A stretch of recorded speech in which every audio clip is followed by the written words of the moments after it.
গ্রাম মানেই সুন্দর স্নিগ্ধতা, গ্রাম মানেই খোলা আকাশ, গ্রাম মানে মন ভরা বাতাস, গ্রাম মানে এক মন খুলে বেঁচে থাকার নিঃশ্বাস। হ্যাঁ বন্ধুরা, আজকে আমরা গ্রামের বাড়িতে চলে এসেছি আর একদম গ্রামের একটা স্পেশাল রান্না নিয়ে আপনাদের সামনে উপস্থিত হয়েছি। তো সবাইকে অনেক স্বাগত রাজদীপ কিচেনে। আজকে চলে এসেছে একটা নতুন গ্রামীণ রেসিপি নিয়ে। রেসিপিটির নাম হলো কচু পাতা বাটা। তো চলুন দেখে নিই কীভাবে এই কচু পাতা বাটাটি আমরা করতে পারি। এর জন্য খুবই সামান্য কিছু উপকরণ লাগবে। তো এর জন্য আমাদের লাগবে কচি কচি কিছু কচু পাতা, এখানে প্রচুর পরিমাণে রসুন, কালো জিরে, তেল, কাঁচা লঙ্কা, হলুদ আর নুন। ব্যাস এই কয়েকটি উপকরণে আপনারা খুব সহজে এই রান্নাটি করে নিতে পারবেন। তো আপনারা যেটা দেখলেন, কচি কচি কচু পাতা ভালো করে আপনাকে দেখে নিয়ে ছোটো ছোটো পিস করে কেটে নিতে হবে এবং গ্যাসে একটু গরম জল করে সেখানে একটুখানি ভাপিয়ে নিতে হবে। এই ভাপিয়ে নেওয়ার কারণে অনেক সময় কি হয়, কচু পাতায় সামান্য পরিমাণে গলা কুটকুটানি থেকেই যায়।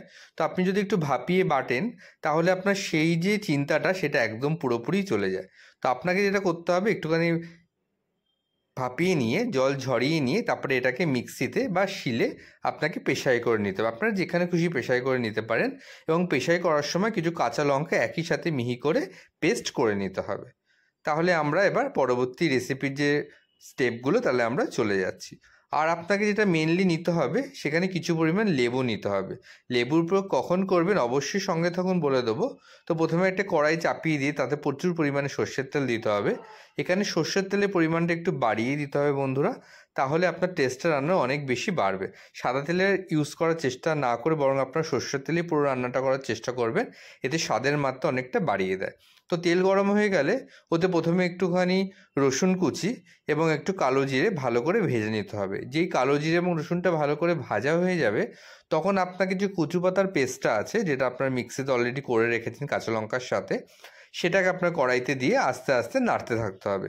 এখানে কিন্তু যেহেতু কচু পাতা এবং এটা আপনার বাটা, তো নিচে লেগে যাওয়ার একটা সম্ভাবনা থাকে, আপনাকে অনবরত নাড়তে থাকতে হবে। যে একটু কাঁচা কাঁচা গন্ধটা চলে যাবে এবং হালকা ফ্রাই হওয়া স্টার্ট হয়ে যাবে, তখন সেখানে আপনাকে পরিমাণ মতো হলুদ গুঁড়ো এবং লবণ অ্যাড করে দিতে হবে এবং ভালো করে আপনাকে এটাকে মিশিয়ে ভালো করে নেড়ে নিতে হবে এবং অনবরত নাড়তে থাকতে হবে, যাতে সাইডে যে লেগে যাওয়ার যে সম্ভাবনাগুলো আছে যাতে এটা লেগে না যায়। বিকজ বাটা, যখনই কোনো বাটা আপনারা মশলা কড়াইতে দেবেন তখন কী হয়, এটা লেগে যাওয়ার সম্ভাবনা থাকে। দেখুন ইতিমধ্যে আমাদের এই কচু পাতা বাটাটা হয়ে গেছে। আমরা এবার লেবু চিপে আমরা এটা নামিয়ে নেব। খুবই অল্প সময় এটা করা যায়। তো আপনারা ঘরে অবশ্যই ট্রাই করবেন আর কেমন লাগলো অবশ্যই বলবেন। এরকম পুরানো গ্রামীণ রেসিপির জন্য আমাদের পেজটা ফলো করবেন এবং আমাদের ইউটিউব চ্যানেলটাকে সাবস্ক্রাইব করে দেবেন এবং আপনারা কী কী নতুন রেসিপি দেখতে চাইছেন অবশ্যই জানাবেন। চলুন দেখে নিই রাজের এটা খেয়ে কেমন লাগলো, তার এক্সপিরিয়েন্সটা আপনাদের সবার সামনে আমরা এবার দেখে নিই। চলুন তাহলে দেখা যাক তার এক্সপিরিয়েন্সটা।